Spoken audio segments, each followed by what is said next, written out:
Now at 6, a jury returns a verdict in a Joplin murder trial. Plus, a Vernon County man is in jail charged with a shooting death in Nevada, Missouri. The pandemic caused a pretty large learning gap, and it's being felt even more so in early childhood development. I'm Bronte Siratsky with how a local school is handling this. The 4 states' most watched news starts now. The jury finds a Joplin murder suspect guilty. This is KOAM News at 6.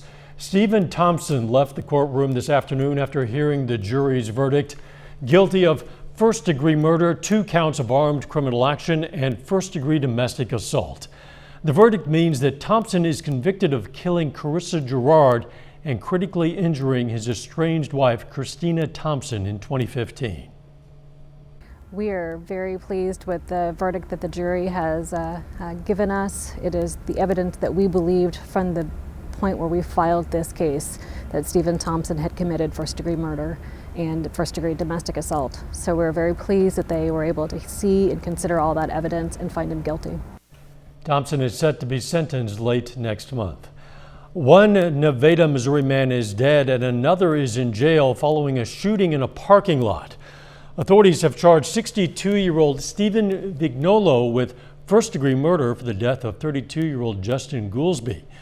Police and sheriff's officers last night responded to a report of shots fired in the parking lot of Pilot Truck Stop in Nevada. They found Goolsby with gunshot wounds inside a vehicle. He was later pronounced dead at the scene. Officers arrested Vignolo near the scene. They have not released other details. Jacob Leonard joins us with a first look at the weather. Well, today turned out to be one of the prettiest days we've had in a while. Clear blue skies. Although we did get off to a pretty cool start this morning overall, it was a pretty nice day. In Joplin, topped out at 78 degrees, which for this time of the year is pretty normal, nowhere near our record high of 90 degrees, which we set back in 2017. If you like warm weather, we'll get back to it eventually in the next few days. But for right now, it's nice and clear, and it's nice and cool. Skywatch Storm Tracker pretty clear right now. Now here's the cool thing. You can see the south wind working in from the west. That's warming up our western counties, 80 in Neodesha, 79 in Yates Center. Now the eastern half, still seeing some of that north breeze, 74 in Neosho, 75 in Webb City. As we work through the next few hours, we'll work our way down through the 70s, through the 60s, and most of us will bottom out in the mid to upper 50s. So a little warmer tomorrow morning than what we saw this morning, but we do have some rain chances working in and a warm weekend. We'll talk about that here in just a bit, Dow. Catch you then. The Mcdonald County, Missouri School District says it's dealing with a substitute teacher shortage. The district says it normally has about 60 subs, but this year they're down to about 40. The shortage means it's harder for classrooms when a teacher needs to take a sick day, and it prevents many of them from attending professional development seminars. Different staff members and even administrators that are leaving their usual jobs and going and covering classrooms because we do have this substitute teacher shortage. We have principals who have filled in the classrooms. We have other teachers that have been moved to different places. The problem isn't just in Mcdonald County schools, it's a statewide problem. In response, the Missouri Department of Elementary and Secondary Education is launching a new online 20-hour training course that, when completed, will qualify applicants to get their substitute teacher certification regardless of college credits. Virtual learning due to the pandemic caused a strain for many, but younger students in early childhood development seem to be hit the hardest. KOAM's Bronte Siratsky tells us how the Mcdonald County School District is working to bridge learning gaps among these children. When the pandemic forced us all inside, we had to get creative to stay in touch while staying safe. For schools, this meant transitioning to online learning. A lot of parents really struggled with things virtually. And I'm also a speech and language pathologist, and doing speech and language therapy online with a preschool child is not a very easy thing to do. Many found this annoying or difficult, but for children in the early development stages, this transition back into the classroom left them with crucial gaps in their education. They really didn't have good experiences during that time where they're really soaking in the learning. And they've missed out. Teachers like Shelley Emmert are seeing this firsthand in her students. In my classroom alone this year, I usually have one child that maybe needs speech articulation. I have 10 this year. To bridge this learning gap, the Mcdonald County School District is utilizing their parents as teachers and child find programs. It's our early childhood special education program, and it's designed to address the needs of our younger children that have developmental delays. The Parents as Teachers program works alongside the school district to ensure that preschool children meet their learning goals and are prepared to go into kindergarten. They meet with parents and they do activities with them, and they explain what learning levels or what checklist you need to make sure is your child holding a pencil correctly. Are they able to sing the alphabet? With masks also playing a factor in speech and language development skills, these programs aim to get kids on the right track. In Pineville, Bronte Sorotsky, KUAM News. Anyone looking for more information on these programs can call the Mcdonald County School District's office, and that information will be posted later on our website. Joplin Trucking Company CFI is celebrating 70 years. They marked the milestone today with the delivery of their 15,000th truck from Kenworth. 4 new trucks will feature special graphic wraps. The brand, the reputation in the industry is second to none. And I think really it's just about how do we continue that. You know, bigger is not always better. And our goal as a leadership team, as all of our professional drivers, is to make sure and hold each other accountable to continue to maintain the culture and the values that we have in place today. The 15,000th truck will be driven by CFI professional driver team Ricky and Mary Norman, who hold a collective 5.2 million miles with CFI. 5.2 million. The Joplin School District today hosted its Ag Expo. It was a chance for students with an interest in agriculture to check out equipment and various industry-related booths. Basically, they're just here to explain to some of the kids what they're doing and how their part is and how other career opportunities they have to also help out in the community. Booths featured welding and farm equipment. There were even beekeeping booths. Still ahead, parents of children in a Kansas City area high school are calling on administrators to take action after some students circulated a petition to bring back slavery. And later, we're going to check in on Pitt State football as they prepare for Emporia State. Did you know? Saturday, September 25th.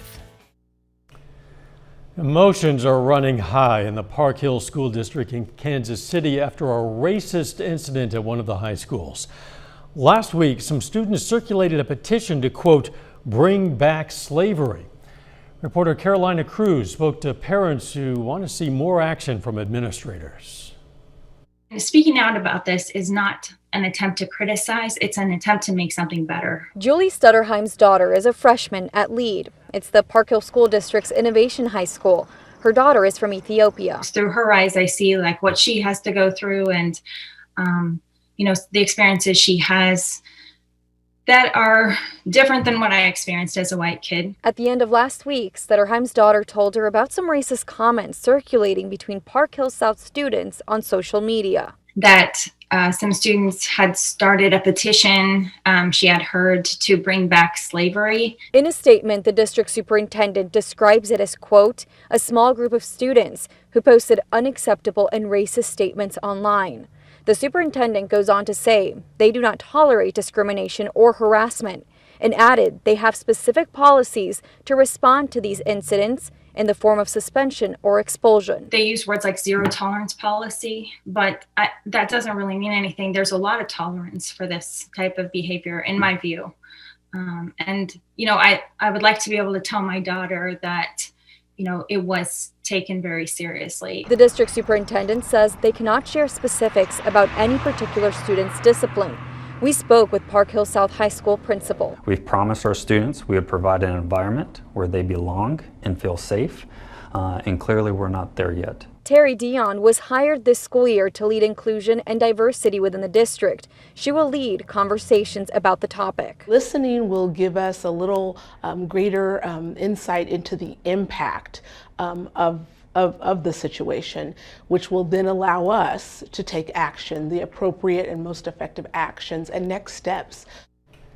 The district says they plan to have conversations with parents and students in the coming weeks and will later present a plan of action. Jacob Leonard returns next with the complete forecast, and later we're going to check in on Pitt State football as they prepare for this weekend. Branson.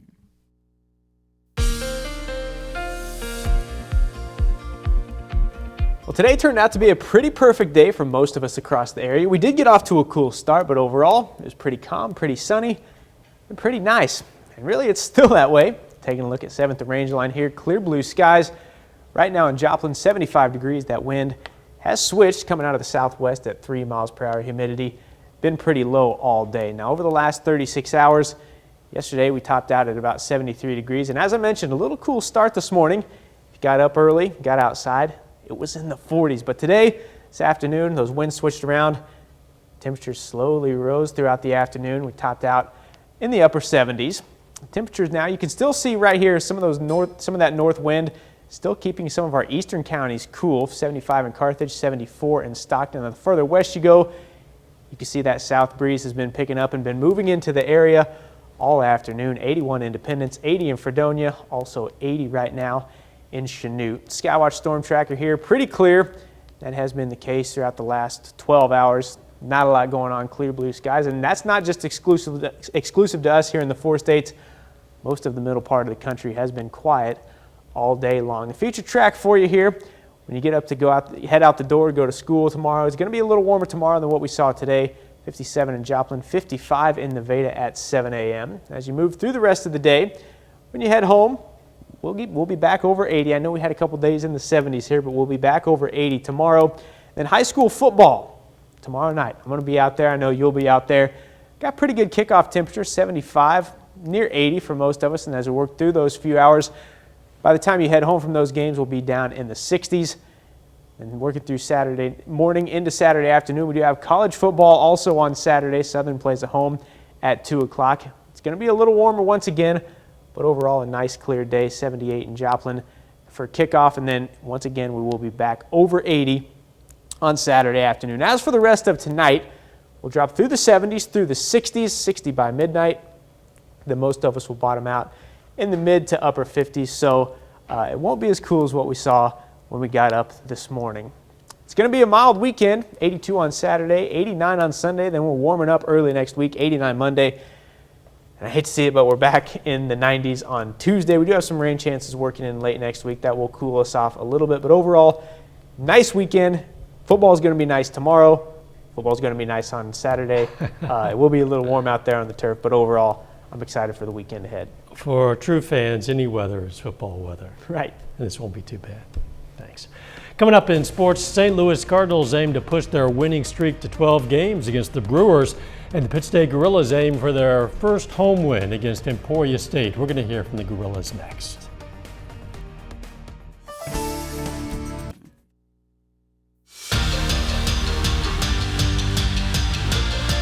This Saturday is family day for Pittsburgh State football. After going on the road and beating Northeastern State last Saturday, the Gorillas aim for back-to-back wins this weekend for the first time this season. The Pittsburgh State Gorillas are back to their winning ways, coming off a 35-point win over Northeastern State. I think we've responded well. I'm excited to see us perform on Saturday. Just watching us prepare, maybe a little bit better this week. A little bit more focused in meetings, a little bit more focused when we walk through.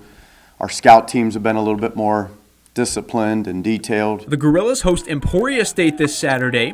It will be a big test for a Pitt State defense facing an up-tempo Hornets offense that's posting 35 points per game. It starts with their quarterback on offense. I think he's a really good football player. He creates plays and buys himself some time. They do a good job from a scheme standpoint. He's a really good player. They have good backs and receivers that can catch the football and do something with it after they get it. They're skilled players. They got really well-developed skilled players out on the edge, and they look to give the ball to those guys, and obviously they do a good job of that. Saturday's game against Emporia State will be just the second home game of the season for the Gorillas. After losing right here to Nebraska Kearney in their home opener 2 weeks ago, the Gorillas are motivated to come out this weekend and make it right. It's just a pride thing, you know, losing at home. It hurt. Losing any game really hurts in general, but I hurt a little deeper when it's at home, especially when it's the first home opener. The last time we played here, we we didn't get it done and did not play a good second half of football. And we're just excited, I think, to try to put 4 quarters of really good football together and go out and execute and play well here at home. You know, it left a bad taste in our mouth, and I think it did the same with everybody else in the community and everybody that supports us. So it's definitely something that we're looking forward to getting back on the right track, you know, and trying to fill those stands up as much as we can. Pitt State's game against Emporia State kicks off at 7 o'clock Saturday night. The St. Louis Cardinals are currently on the longest winning streak in all of baseball. The Cards have won 11 games in a row, including the first 3 games of a 4-game series with the Brewers. Now this afternoon, they finished that series off with Milwaukee, trying to make it 12 in a row. Not a great start, though. Tyrone Taylor, grand slam for the Brewers, puts St. Louis in a 4-run hole early. In the 4th here, Adam Wainwright gets the strikeout. That one there is Wainwright's 2,000th career strikeout. Then the bats come to the rescue. 7th inning here, Paul Goldschmidt hammers a 2-run homer for St. Louis. His 28th of the year, ties the game up at 5. Then in the 9th, more from Goldschmidt, this time a solo shot. Cards score 8 straight to end the game. They win at 8-5 for their 12th consecutive win. We do have some high school soccer tonight in Southwest Missouri. Webb City aims for its 6th win in 7 games, hosting College Heights. There's 26 minutes remaining in that one. Webb City leads at 6-0. We will have highlights from that one right here tonight at 10. That's a look at sports. We're back with more news after this. Your chance to pre-order only at Roper Honda. Take time now to honor a local veteran. Master Gunnery Sergeant Alan Timmons served in the U.S. Marine Corps. His hometown, McCune, Kansas. And we are proud to salute Master Gunnery Sergeant Alan Timmons. He's tonight's 4-state hero. You can learn about lots of other heroes anytime. You can do it right now, right there on your phone. You can also submit a hero of your own. We're always looking for more. It's very simple. You just go to our website and click on the link. It's KOAMnewsnow.com. Jordan Abbey joins us now with a look at what's coming up tonight on KOAM News at 9 on Fox 14. Tonight at 9, we'll have the latest on a deadly grocery store shooting in Tennessee. Also, Facebook is being sued over alleged efforts to try to shield its CEO from government scrutiny. And going to check out this year's popular Halloween costumes for pets. That, of course, much more coming your way tonight. KOAM News at 9 on Fox 14.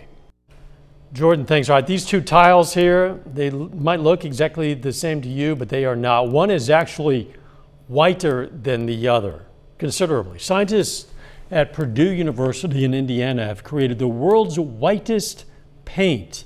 It's even made it into the Guinness Book of World Records. Why is that important, you ask? Well, not only is this paint very, very white, it can help fight climate change. Researchers say the paint can work like an air conditioner of sorts. It's made to reflect 98% of sunlight, which is more than it absorbs. The result, that makes the surface cooler than its surroundings. Most paints currently on the market reflect only about 80% of sunlight, and they get warmer instead of cooler. They will actually cool the building that it's in, even in the sunlight. Our producer, Jake, points out that somebody brought up that if it gets dirty, it might not be as effective. I wonder how often you have to clean that. We had some coating on the house we used to live at. It made a huge difference when you put the white coating on the roof and the heat coming through. It made a huge difference. I imagine so. Was hard to keep clean, though. Yes, that would be a problem. Okay, you're wearing 2 hats today. Sports, weather. Let's take your pick. What do you want to talk about? We're gonna do weather here real quick first. It's gonna be warm through the weekend, even warmer to begin next week. We do have some rain chances that'll cool us off late next week. As far as sports goes, I'm excited about this. Tomorrow night we're gonna have a story with Pittsburgh State wide receiver Jalen Martin, born and raised in Detroit, played at Iowa State, transferred here to finish his career. He leads the MIAA in receiving. We're gonna have that story right here tomorrow night. Looking forward to that. Thanks for joining us. We'll see you right back here at 10. Let's make it a great evening.